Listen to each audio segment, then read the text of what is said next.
Hey everyone, Shawn McBride. Welcome to another edition of Best in Events. We're going to be looking at what's happening with events, particularly in light of COVID-19. Very honored to have Dave MacNeil here with us. He does Festivals and Events Ontario, and he'll be telling us what he's seeing with all the different things that are going on right now, how people are kind of shifting and what's going on in the events world. My regular co-host Deirdra will be with us shortly, and some other tips and tricks for us as well. So let me pop Dave up on the screen. Hey Dave, good to see you. Hey, how are you doing? Good. Why don't you tell folks just a little bit about what you do and what your background is, and then we'll pop Deirdra in on the screen too. Yeah, so I'm the CEO for Festivals and Events Ontario. We're a membership-driven organization. We represent about 2,500 events and festivals in the province of Ontario. We're a marketing arm, we're an educational arm, and we're all just sort of stuck in this situation now that we're normally used to bringing people together, and right now we're just trying to keep people apart. Yeah, and it's quite a situation, right? So we're gonna pop Deirdra up there as well. So, I mean, I think it's as everybody says, it's unprecedented, right? I mean, there's just nowhere to go. Deirdra and I talked early on, as we started doing a series, we kind of had the idea of what if there's a hurricane, what if there's, a problem with the building or something. Deirdra's had that in her career planning events, but nobody kind of thought that the entire event industry would have difficulties. So.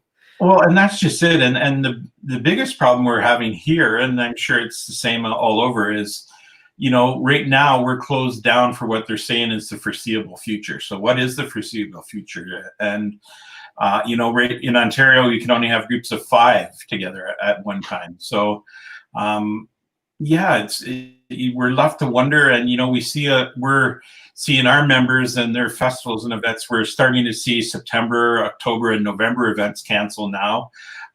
We've seen some conferences and stuff that are happening in December and January already start to cancel. So it's really concerning in that not knowing when you're going to get together and what those situations are going to be like. Yeah, I want to welcome any of our viewers, whether you're live or recorded. Feel free to pop your comments in there. If we catch you after the fact, we'll circle back to it. Deirdra, let me pop you up on the screen as well. So, why don't you give me kind of your thoughts on this kind of just wacky world we're in now? Well, the event industry, especially larger scale festivals and events, is a multi-million-dollar business. And revenue generator, especially in the province of Ontario. It's one of the largest provinces in Canada.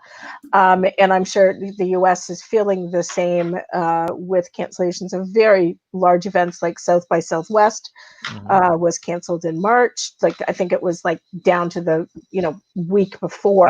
I was at a conference the week before in Texas speaking, yeah. And so the shockwave went through the audience, and everybody started talking about that. Yes, exactly. And as an event planner, and this is something we've talked about, and Dave, I'm sure that you've felt this as well. As event planners, we always have an end date to what we're working on. And right now, we don't have an end date to this. In the province of Ontario, the Premier just extended our state of emergency until the end of June, which means we're slowly in a phase 2 factor, but we could be in phase 2 until September. Yeah, and that's just it. Like everybody knows, it takes a certain amount of time to stage a festival or an event, and I've never encountered anything like this. Like you said, we've had different cancellations or different circumstances, whether it be weather or, an act being canceled at the last minute, but a closing down of the industry. And you know what? And I really feel not just for our festival and events people, I certainly feel for them, but all of our suppliers, people sitting on millions of dollars worth of equipment that has just gone totally blank. No idea when it's going to leave the building again. And, they're still making payments on that stuff. It's our food vendors, our fencing people, our ticketing companies. It just goes on and on down the line how, the trickle down effect on the whole economy of festivals and events. Yeah, and I think it raises an open issue, which is, something we've been hitting a lot on the show, and we'll probably be going deeper in future shows. Is the economics of it, right? Suddenly you can't use your assets like you've talked about. You've invested in assets. You obviously have kind of expectation of recurring revenue from many of your events. And so you can't do all that. And then, of course, when you do potentially have events again, there's going to be all the additional cleaning costs and compliance and all the other things you're going to do. So, which naturally really adjusting the event people. Yeah, it's really changing the economics, right? You're going to have to rethink your events top and bottom, because some events that were profitable before may not be profitable now.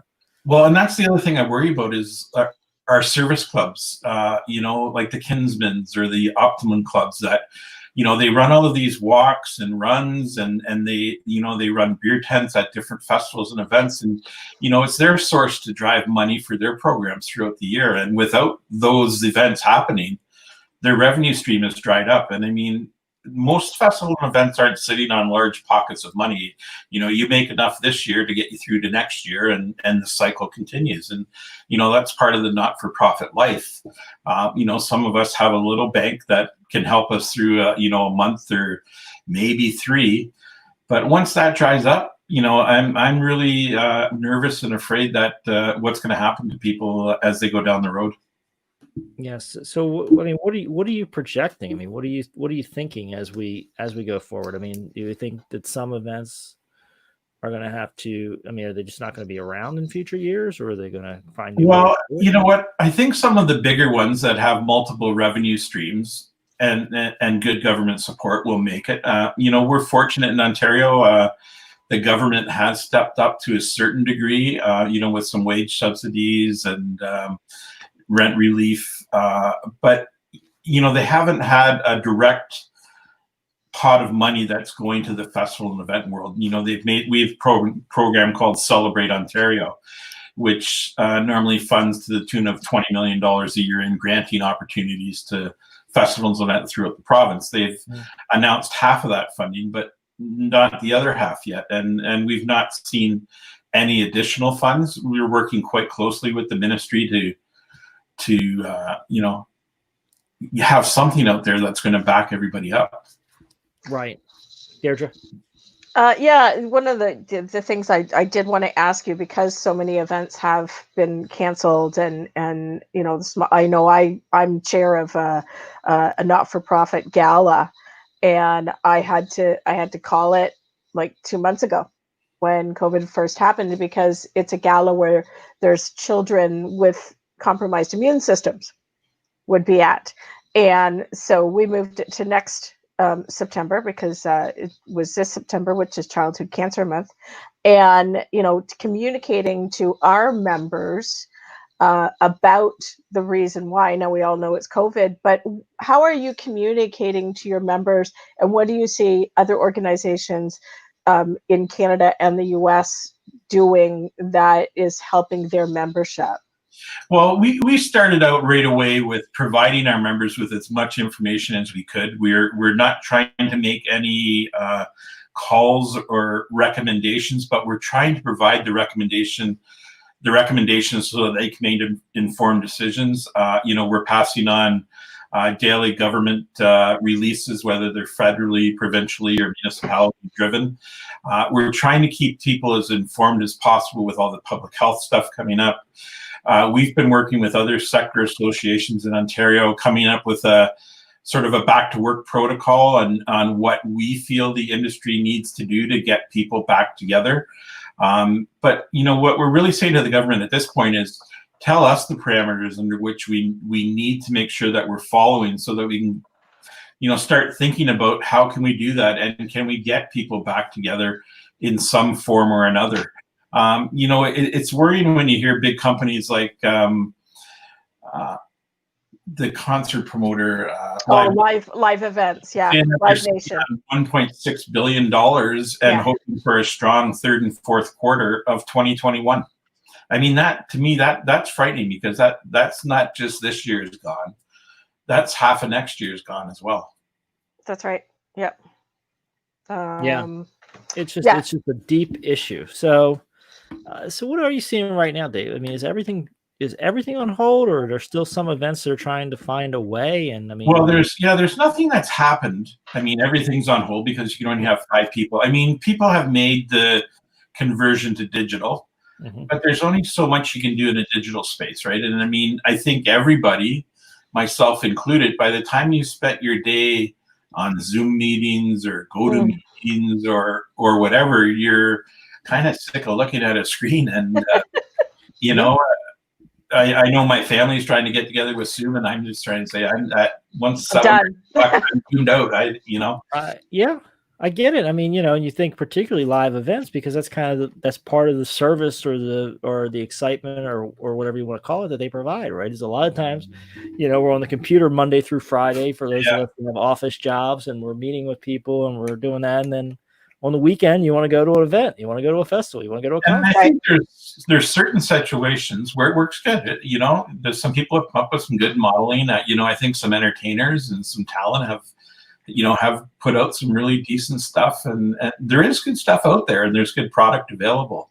But it's just, is the consumer ready to stay at their computer or in front of their TV? And and that's our other fear, is once the government starts to relax everything, are people going to be confident enough to come out and get in together in groups like we all hope they will? Yeah, I think it's going to take a while, right, Deirdra? What do you think?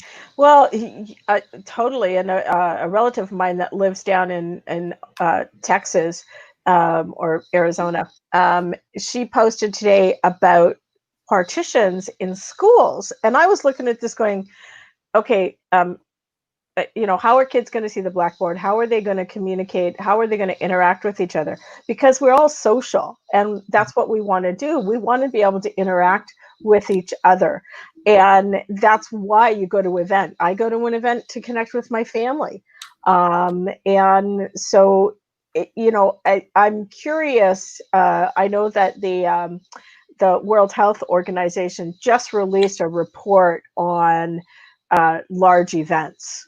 I haven't read it yet, but I did notice that there wasn't any doctors that were listed on writing any of the paper or the review of the paper. So it is 180 pages, but I'm curious as to, we did have the situation here in Ontario at one of the parks. Now they've done circles like they did in the San Francisco park.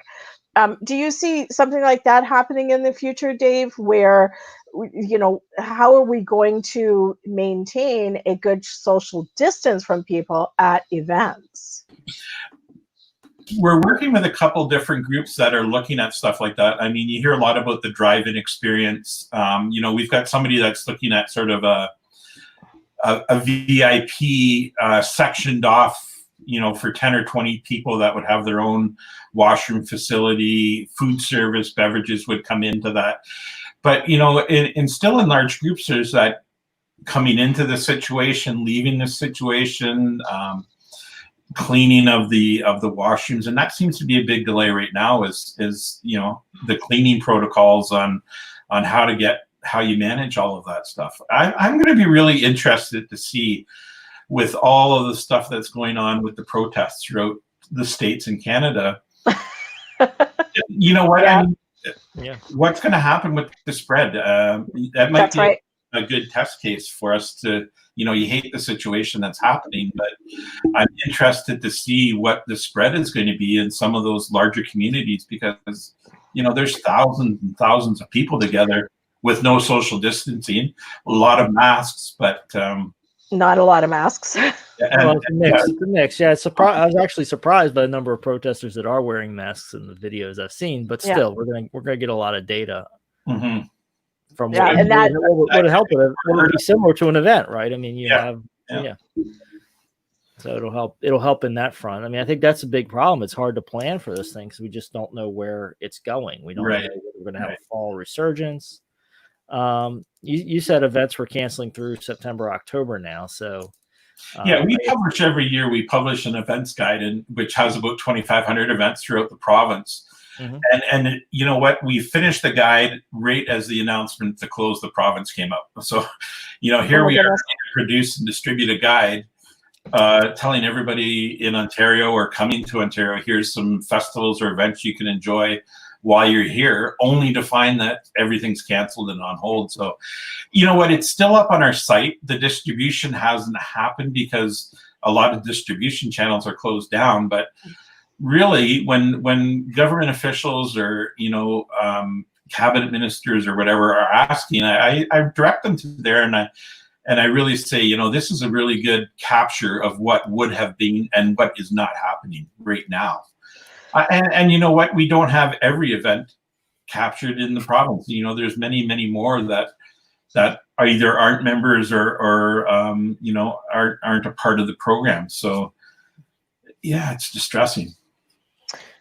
Yeah. And you've got, especially in Ontario, I know that one of the fairs, well, the CNE, which is our Canadian National Exhibition, it was canceled. One of the other fairs that's been running for 175 years was just canceled, and I think that's late September, early October. Is that the fair? Sorry, pardon me? Western Fair? Actually, the Georgetown Fair. Okay, yeah, because the Western Fair, which is another big fair in the province, in the Ontario, it canceled a couple of weeks ago, and I think that's what we're starting to see now is all of those community fall fairs. They're forced with making that decision now. Yeah, and the loss of revenue is going to be huge for those, because those are generally city driven. Yeah, and that's what we're finding a lot with our municipal partners. Like more and more municipalities are running events, 20 and 30 and 40 events a calendar year sometimes. And a lot of those departments are staffed through the municipality, but a lot of them are funded through their parks and recreation programs. That's right. No arena rentals, there's been no swimming programs, so there's no revenue stream to support these divisions. We've got a MAT tax in Ontario, which goes back into funding, events and conferences and stuff like that. Well, there's the occupancy rate at hotels is down to about 15%, if that. Right. So those streams are gone as well. So yeah, it's a difficult situation. Well, and one of the largest hotel chains, we spoke of this last week, and I'm not going to mention any names. They are not opening the majority of their hotels until October.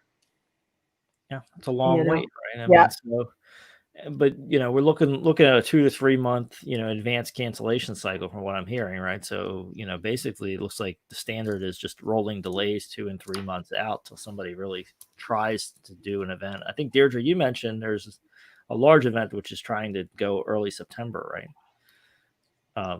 Not a festival, but a conference. We heard it? No, yeah, there is a larger conference I know of that's moved to October. Okay. But I think that there's Digital World in Atlanta, or actually in Nashville, that was supposed to go in June. I haven't seen whether or not it's going to be going, but we are seeing more and more conferences go virtual, and that's one of the things I want to ask you too, Dave. Is are you seeing any events going to that virtual component in regards to, say, for example, races? Now, races, I know some organizers of some of the races that I know have gone virtual. But what are you seeing in regards to some events that are they moving to virtual? Yeah, some are and some aren't. We're trying to work with a number of municipalities and one of our suppliers on a Canada Day experience, which is really a 3-hour, can be customizable to your municipality. And there's certain amounts that are standard. So there are some people that are trying some different things like that. The TIFF in Toronto, which is the big film festival in Toronto. That's right, yep. They haven't announced that they're canceling yet, or unless I've missed it. But they've been doing some interesting digital transformation as well, and I mean they're an organization that's well suited for the digital transformation, and they're showcasing different winners from the past, throughout the week, where you can log in and watch some movies that have come through that program. So yeah, we're starting to see some, but the other thing is some of the digital platforms are expensive, and without the budget and without the revenue stream coming in, and without the know-how to do all of this, some are done quite well, and some, it's like the Zoom meetings. Some of them work really good, and some of them just not quite there. So yeah, it's hard in many ways to recreate that experience. Well, and we've got a problem too in Ontario, in that our rural infrastructure is not that great. So while major cities, their connections and their connectivity is good,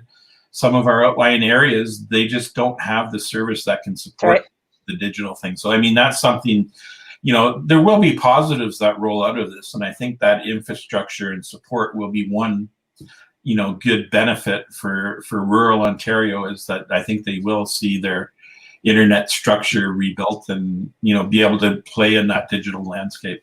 Yeah, I think that work from home and necessity kind of points things up, and maybe that opens an opportunity several years down the line for people to reach into kind of more rural areas with digital. I want to shift to the future a little bit, because we're here to kind of help people who are planning events. And so I know it's hard to have a crystal ball. And by the way, if you're a viewer and you're tuning in for the first time, go ahead and subscribe to our Best in Events channel on YouTube, so we can bring you more programming like this to help you with your event planning.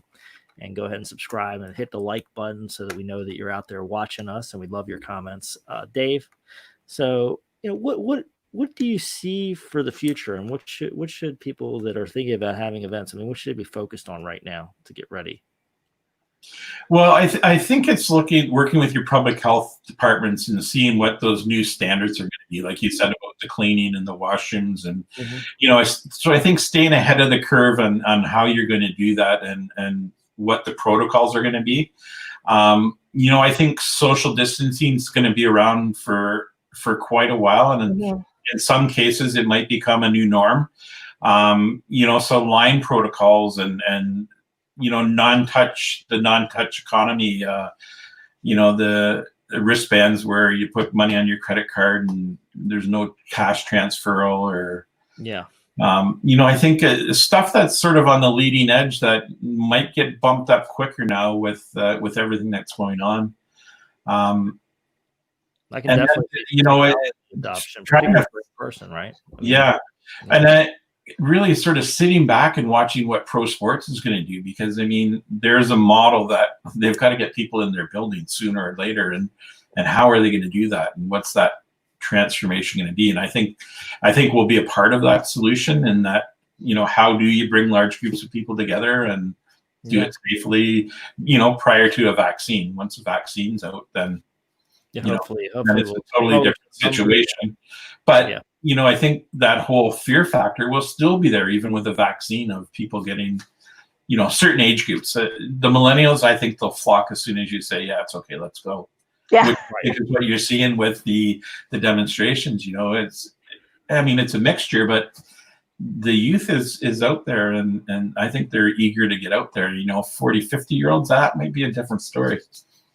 I think we are going to see a generational trend to this, and that may be something to plan for with your events, particularly the first round of events, right? Is look at who's likely to show up.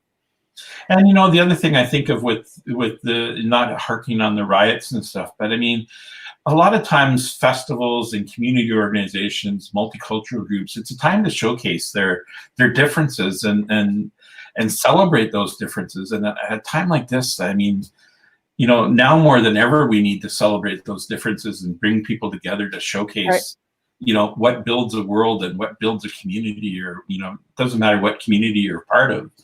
Festivals and events build community. Yeah, that's for sure. And I've been involved with a number of festivals myself, and to bring people together, that's the key in local festivals. And what is it, because you're a membership-driven organization, what are you seeing that some of the other memberships are doing? I know we talked about the U.S. membership organizations when we were having our initial call. So maybe you can talk to what they're trying to do in the U.S. It's a much bigger market, of course. Yeah, so we've had a partnership over the last year with IFEA. And when you became a member of Festivals and Events Ontario, you automatically were a member of IFEA. and that was included in your membership. So what we're doing right now is the government has some recovery programs out there. So I know a lot of the sector driven organizations are hoping that that's one thing the government's going to help us with and help our members with is supplementing that cost or covering that cost of membership. Because I really believe the government knows it's important work that we're doing and getting that work out there. And I know that some of our members are going to have a hard time covering their membership costs. So, I mean, we're working quite hard with the ministry to, get some of those costs covered. We've got, a couple of different grant requests in to help with that. Same with our educational programs where, we know that people are going to be tight when they come back. So, we're hoping that we can get some help in the recovery. And, I've been on the ministers' roundtable in the province for rebuilding and redeveloping this. So, I mean, we're working on a lot of fronts. Excellent. I can't say a lot of stuff about it because some of the stuff is in the works. But yeah, I mean, they've recognized in Ontario, the Minister of Heritage, Cultural, Sport, and Cultural Identities, it's a huge revenue generating, $64 billion when you put tourism and everything in there. So, right. I mean, that's a revenue stream that's affecting the government directly. So, I think they realize the importance of the industry and all of the sectors that bring people together in the tourism sector.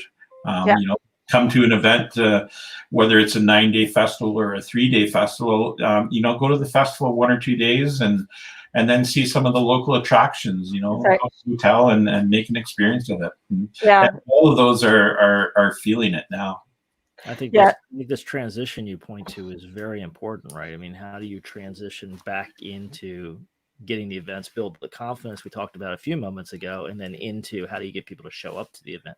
And again, when you look at some good that's going to come out of it, I know in Ontario, one of their measures is always people coming in from 40 kilometers.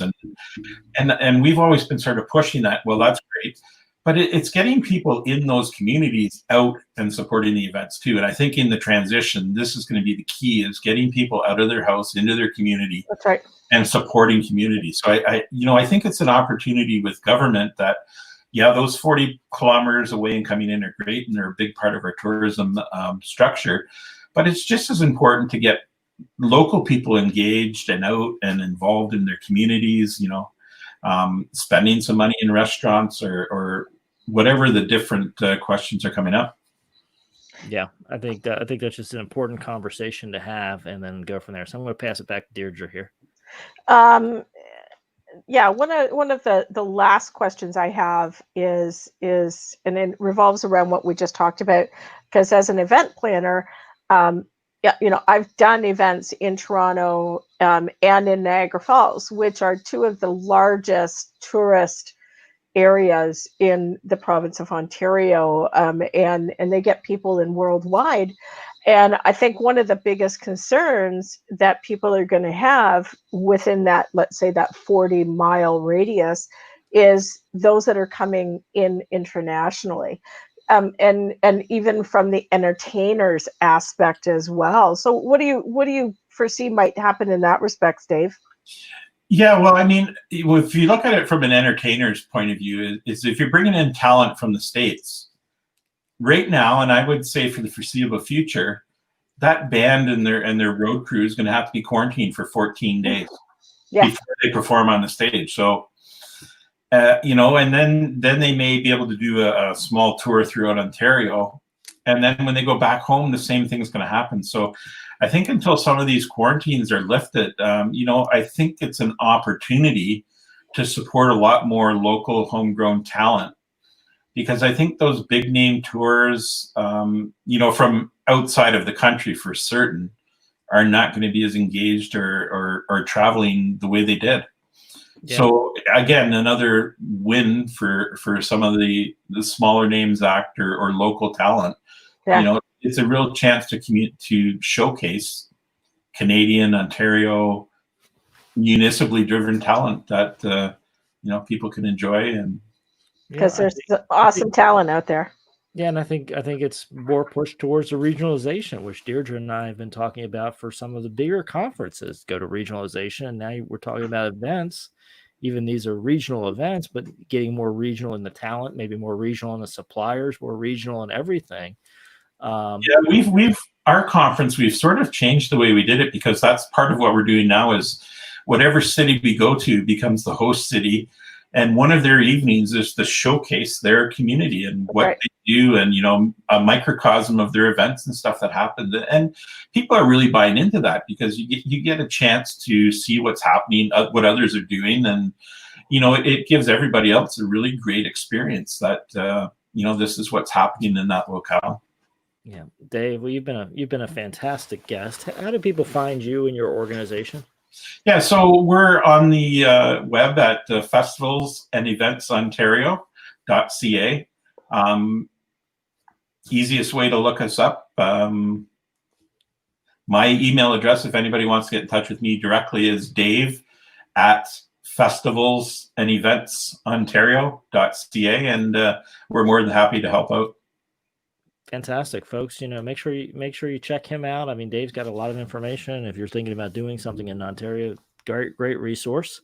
And of course, I want to thank every one of you for doing the hard work, investing in yourself and your business. So go ahead and pat yourself on the back. Make sure you're subscribed to the Best in Events show. Dave, thanks for being a wonderful guest, and I appreciate everybody being here with us. Talk to you all soon. Thank you. Thank you.